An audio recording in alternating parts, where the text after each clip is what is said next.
nature of Heartstopper is really sweet and optimistic and lovely.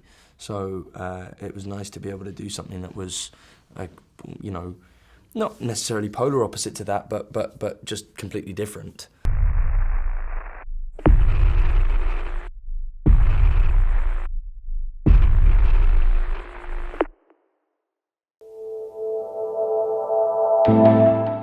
We were just trying to portray exactly what happened. So the fact that there is these moments of tenderness and moments of like love between these guys is really beautiful, and I think almost more beautiful in the sense that it's true, and then it's kind of trying its best to hold a mirror to what happened. So it was a joy to be able to do it, and we developed a real love for one another, as a cast. Yeah, I agree with what Kate said. I mean, there was no concerted effort to do anything. The only real concerted effort was just to depict the events that happened in 2006 with as much accuracy and as much truth as possible, and utilising all the first-hand accounts that we had available.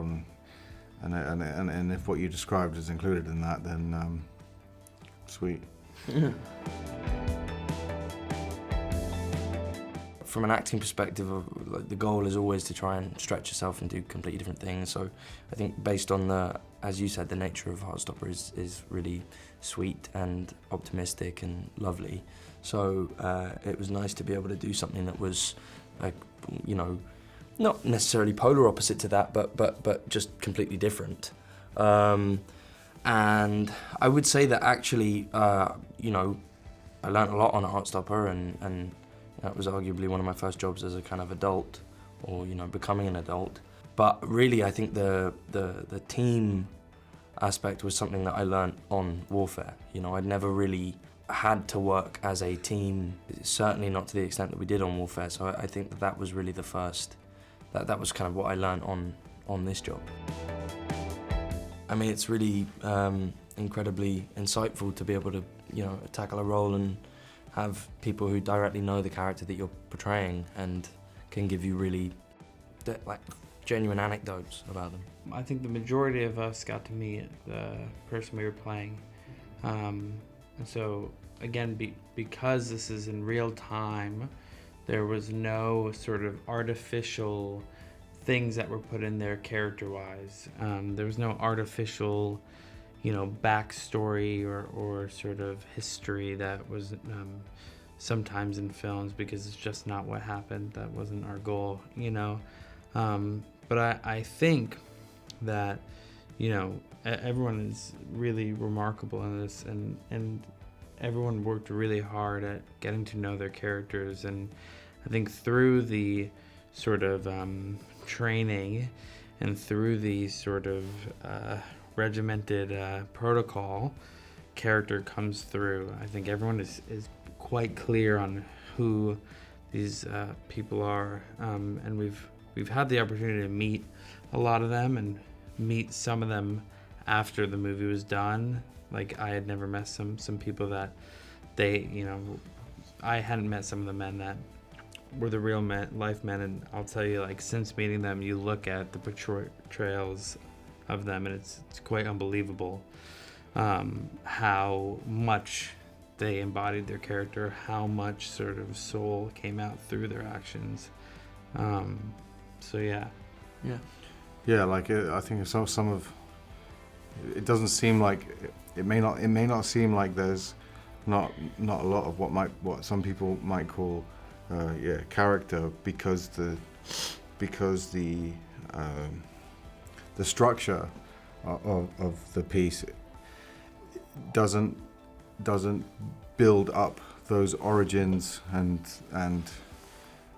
journeys and conclusions and developments in the way that traditional narratives tend to do, and so that's a reason why it may not seem that way, because the characters aren't treated as narrative characters. They're treated as characters in a very focused, relatively short-lived amount of time. But still, everybody involved knew exactly who they were representing, and in many cases had those people to give direct input. And if they didn't have that, then they had other people that knew them who could give them useful information. the whole thing was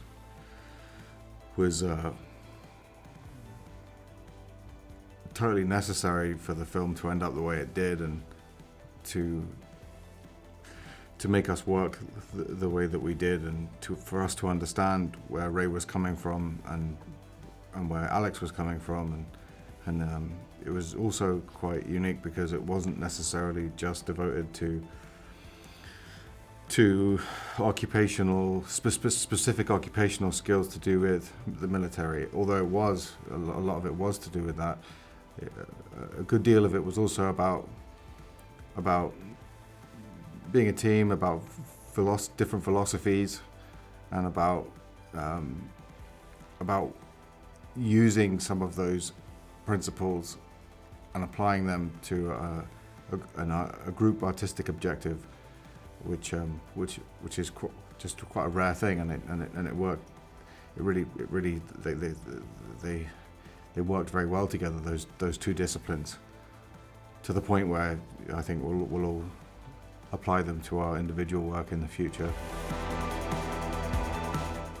We had a playlist that was shared. It wasn't played that much, but there was a playlist we'd listen to when we'd work out. I remember like there was AC/DC on it and things like that, but we were also listening to a lot of Kendrick, and we listened to "Call on Me" as well, Yeah, like Call on in the Me, second of half course. of the job. Yeah. Yeah, there wasn't, I suppose, a kind of necessarily a theme to the music. It Yeah. was just kind of, what was played. Yeah. You know?